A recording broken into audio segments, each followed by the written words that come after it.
Okay, so let's try this again. Allison tweeter, Allison Mid. It has a strange plastic grill on it. It doesn't look like what I've seen in the past. I know it's dark. A 10-inch woofer. It's an Eminence woofer. This is the recess cut out, but there's a little box with an amplifier, a Bluetooth enabled amplifier.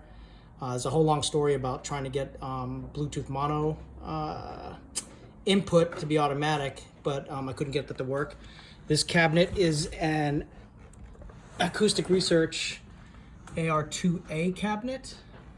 So it is small for the woofer specs for the Allison 9, but I don't know, it sounds fine with me. I know you can't really tell from here.